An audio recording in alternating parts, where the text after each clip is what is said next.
Sada, kada smo povezali sve komponente i te komponente povezali na naš Arduino uređaj, neophodno je da napišemo i programski kod.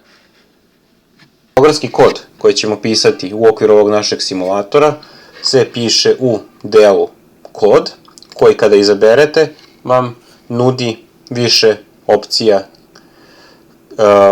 odnosno više načina na koji možete da pišete programski kod. Prvi način je da pišete preko blokova, drugi je blokovi tekst i treći je samo tekst, ono što ćemo i mi i koristiti. Izbrisat ćemo kod koji se generisao prevlačenjem ovih naših komponenti i njihovim povezivanjem, kako bismo od nule napisali naš programski kod. Prvo moramo da definišemo neke promenljive kako bismo napisali naš programski kod. Prva promenljiva koju ćemo definisati je promenljiva tipa integer i nazvaćemo je pin diode. Njena vrednost će u našem slučaju biti 13. Zašto 13? Pa mi smo povezali na pin 13 našeg Arduino uređaja. Dodat ćemo još jednu promenljivu tipa integer, nazvaćemo je trajanje stanja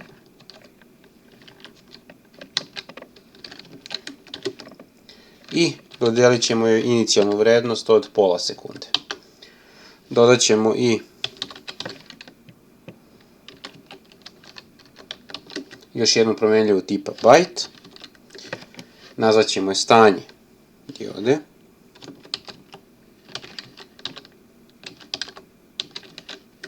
i inicijalno ćemo reći da je stanje naše diode low, odnosno da je dioda isključena.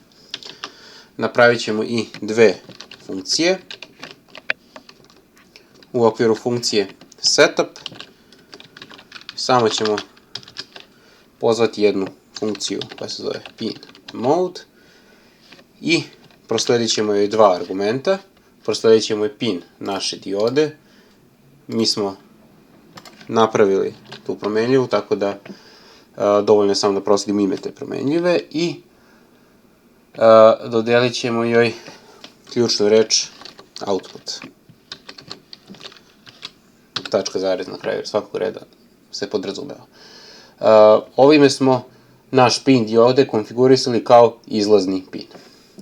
Napravit ćemo još jednu funkciju koju ćemo nazvati loop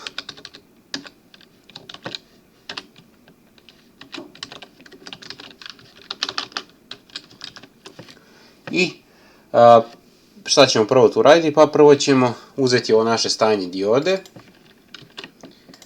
i pomoću znaka za negaciju mi ćemo praktično menjati stanje naše diode sa low na high i obrnuto. Sljedeći korak je da ćemo pozvati funkciju digital write. Ona zahteva dva argumenta. Prosledit ćemo pin diode i prosledit ćemo stanje diode.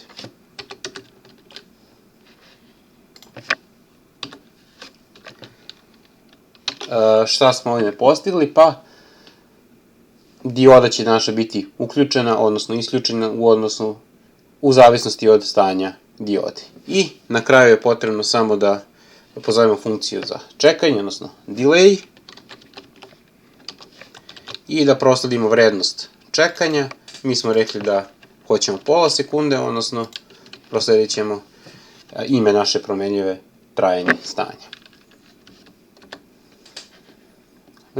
I pokrenut ćemo simulaciju i možemo vidjeti da se naša dioda pali i gasi na pola sekunde. Stopirat ćemo simulaciju. Vrednost za trajanje stanja možemo da promenimo na recimo 2 sekunde i ako sada pokrenemo našu simulaciju možemo da vidimo da se dioda pali i gasi sa frekvencijom od 2 sekunde. I to bi bilo to što se tiče ovog primjera. Naredni videomaterijali će generalno obrađivati nešto kompleksnije primjere.